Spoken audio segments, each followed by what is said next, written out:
Dulu Partai Komunis Indonesia ketika mereka ingin mengadakan kudeta, menukar konstitusi Pancasila, mereka tidak setuju dengan sila pertama, ketuhanan yang Maha Esa.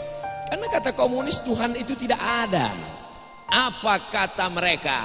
Tuhan tidak ada, yang ada hanya hantu. Tuhan.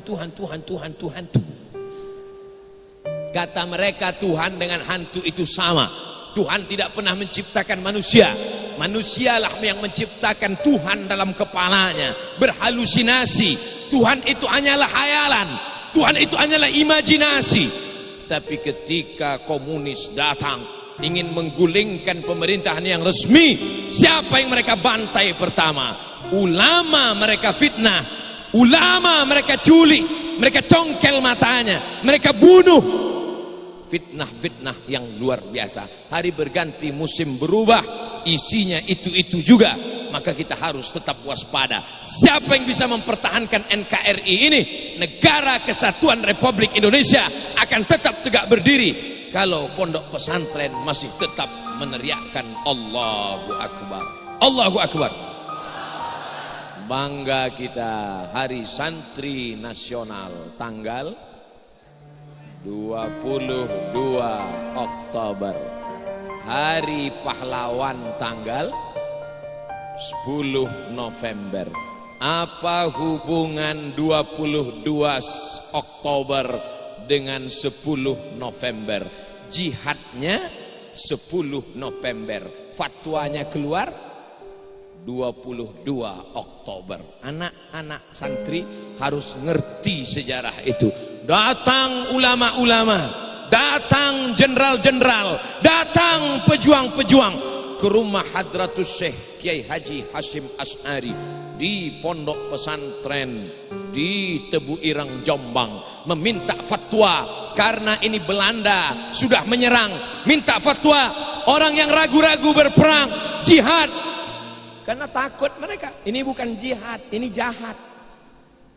Maka keluarlah fatwa tanggal 22 Oktober, keluar fatwa resolusi jihad melawan penjajah, pecah perangnya 10 November. Dari 22 Oktober ke 10 November ada 18 hari untuk sholat tahajud, menguatkan semangat. Maka dikatakanlah negeri ini merdeka atas perjuangan para santri, para ulama. Maka kita pun dikatakan atas berkat rahmat Allah yang Maha Kuasa dan keinginan luhur bangsa Indonesia, dengan ini menyatakan kemerdekaannya. Jadi jangan mau dibenturkan antara Pancasila dengan Allahu Akbar. Jangan dikatakan orang yang bertakbir itu anti NKRI, dan jangan pula yang merasa yang NKRI itu anti agama. Kenapa? Karena agama Islam dengan Negara Kesatuan Republik Indonesia tak dapat dipisahkan. Betul? Islam rahmatan lil alamin. Bayangkan kalau setiap kerajaan-kerajaan Islam itu mau merdeka semuanya. Kerajaan Banjar Islam mau merdeka, Kerajaan Siak kampung halaman saya Islam mau merdeka, Kerajaan Delhi Islam mau merdeka, Kerajaan Aceh Samudra Pasai Islam mau merdeka. Sudah lama Indonesia ini bubar. Yang paling cinta dengan NKRI adalah mereka, sultan-sultan kerajaan menyerahkan kedaulatan demi persatuan. Belanda satu negara, Rusia satu negara, Korea satu negara, Eropa terdiri dari banyak suku-suku.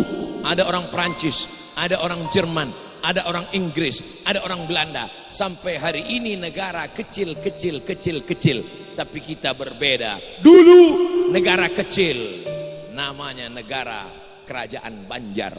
Mufti yang dikirim dari Kerajaan Banjar disuruh belajar ke Makkah, Syekh Muhammad Arsyad Al-Banjari, pulang menjadi cahaya pencerah. Tapi kemudian mana kerajaan itu sekarang? Sultannya ada, tapi sultannya menyerahkan kedaulatan karena cinta kepada Negara Kesatuan Republik Indonesia. Halakamruun, celaka. Siapa itu orang yang celaka? Lam ya'rif qadrahu orang yang tidak mengerti sejarah bangsanya. Makanya anak-anak kita mesti diajarkan sejarah. Di mana dia belajar sejarah itu? Di pondok pesantren. Makanya Bapak Ibu yang bisa memberikan ilmunya, pergi ke pesantren, adakan seminar. Yang ada punya kekuasaan, tolong pondok pesantren dengan tenaganya. Yang bisa berceramah dengan suaranya. Yang ada ilmu bahasa Arab, mengajar di sana. Kami nggak punya ilmu Pak Ustadz. Punya uang? Enggak juga, mati aja.